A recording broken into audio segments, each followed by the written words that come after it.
I'm not afraid because I haven't did anything wrong. With today's arrest of 4 others, including Steve and Andrew Smith, Alfred Mackey, and Hicks's wife, Janet, DEA agents now believe they've dismantled the Hicks drug kingdom.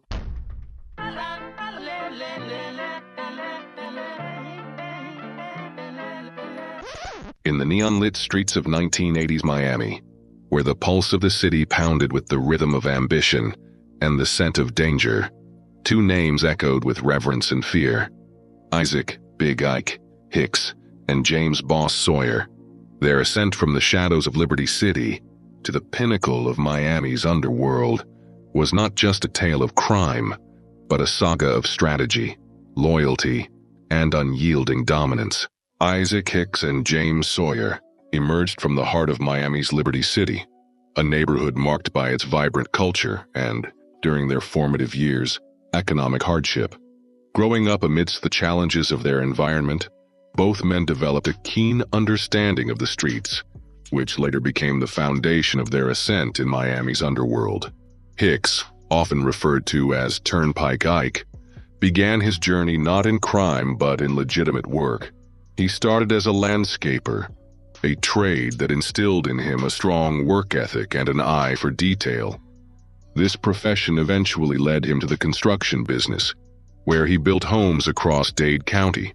However, the allure of quick wealth in the burgeoning drug trade of the 1980s proved irresistible.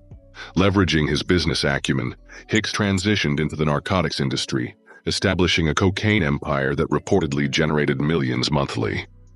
James "Boss" Sawyer's early life mirrored the struggles of many young men in Liberty City. Sawyer's childhood was shaped by the challenges of his environment. His imposing stature and fearless demeanor made him a natural fit for the role of a bodyguard, a position he assumed for Hicks. Hicks liked to say that every empire needs 2 architects, one to draw the blueprints and one to guard the door. James "Boss" Sawyer started out as the man at the door, but by the time the cocaine dust settled, he was drafting blueprints of his own. Sawyer's first job for Hicks was simple: keep bullets and snitches away from the boss's Liberty City stash houses. He earned the nickname Boss Man for the way he barked orders at younger lookouts, running each doorway like a checkpoint on a war zone perimeter. Hicks noticed the discipline and, according to one former associate, told him, "You don't just watch the money, you learn how it moves." Within a year, Hicks began parceling out spots for Sawyer to manage on his own. Under Ike's tutelage, Bossman carved out his own lucrative operation. As Hicks expanded, he used Sawyer as a roving field captain. Federal surveillance showed the 2 men shuttling between 3 houses on Northwest 95th Terrace, 91st Street, and 105th Street. Agents clocked up to 300 cars in 3 hours, buying dope at these addresses while Sawyer kept the ledgers and the guns. The promotion taught him logistics, stash rotation, coded bookkeeping, rapid resupply, which later became the operating manual for the Miami boys outside Florida. Together, Hicks and Sawyer orchestrated the formation of the Miami Boys, a structured and disciplined organization that extended its reach beyond Miami. In the humid streets under the dim hum of street lamps, the rules were simple: eat or be eaten. Liberty City had long been known for its poverty, violence, and hunger, but that hunger birthed hustlers. And on those corners, Isaac "Big Ike" Hicks and his right hand, James "Boss" Sawyer, emerged like kings being made in the mud. "We were just some young hustlers trying to make the rent," a former associate remembered years later. But trying quickly turned into dominating. Big Ike was a thinker. Not flashy, not loud. He moved like a chess master. His early years as a landscaper and home builder gave him his business sense and discipline. James Sawyer. Sawyer was the teeth. A tall, imposing man with heavy hands and a quick temper. If Big Ike was the CEO, Sawyer was the sergeant-at-arms.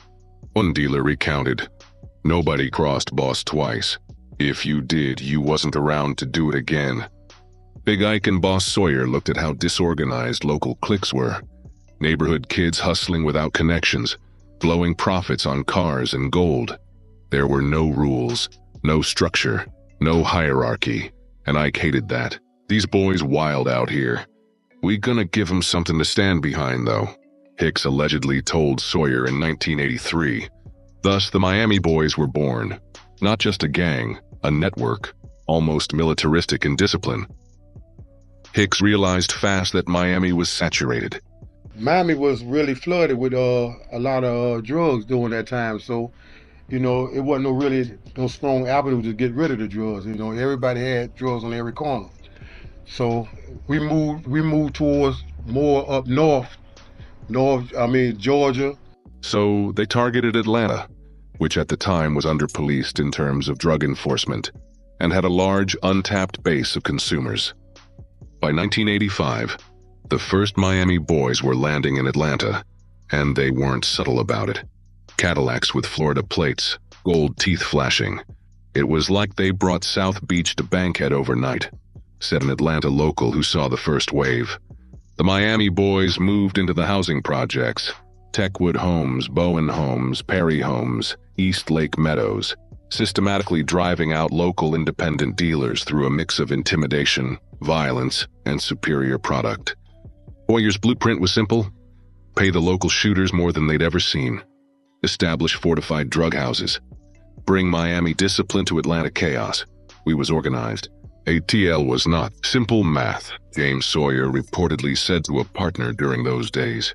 We took it or we lit it up.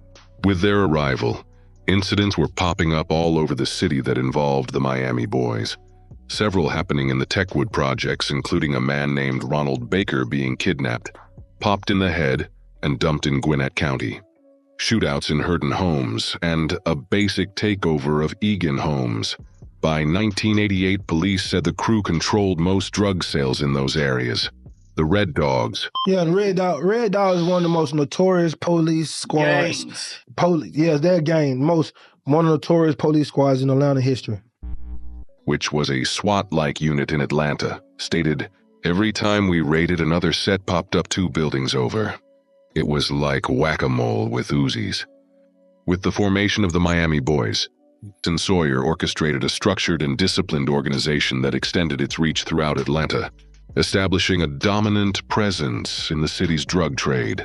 Their downfall came after an extensive 18-month investigation, which culminated in multiple raids and the seizure of significant quantities of narcotics, firearms, and cash. In 1987, both men were arrested and later convicted on various charges, including engaging in a continuing criminal enterprise and possession with intent to distribute cocaine. This 18-month investigation revealed that narcotics transactions took place in 18 residences and buildings, including Hicks's home, which is known as the Palace. Hicks received a 137-year sentence, while Sawyer was sentenced to 56 years in federal prison. When the doors clanged shut in early 1988, the government assumed the Miami Boys' empire would wither. It didn't. From inside the federal system, the 2 men turned captivity into a command post, steering Atlanta-based lieutenants through letters, coded phone calls, and lawyer visits that doubled as staff meetings. Hicks kept a rolling list of approved numbers: girlfriends, drywall company fronts, even a South Florida travel agency. Calls ended mid-sentence to avoid the computerized keyword scanner. Then the next call picked up where the last left off. Sawyer's paralegal course let him mark envelopes, privileged. Inside were step-by-step directives for lieutenants like Theophilus Big Wheel Roker. Sawyer later wrote in his prison-penned memoir that a stamp and a swivel chair can move more dope than a Cadillac full of hitters.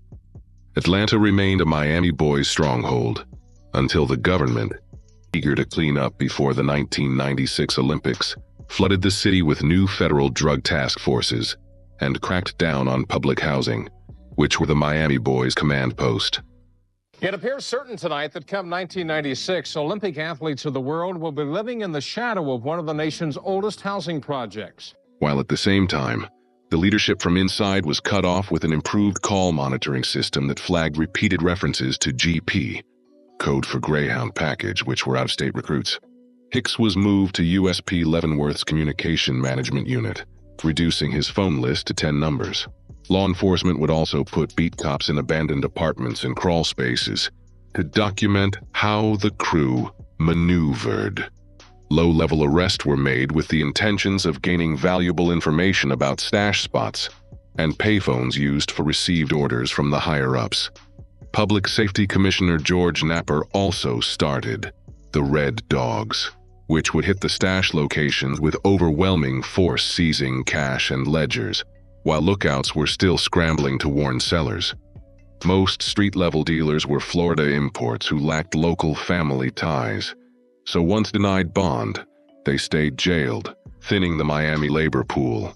Others accepted return to Florida plea bargains that barred them from Fulton County, further draining manpower.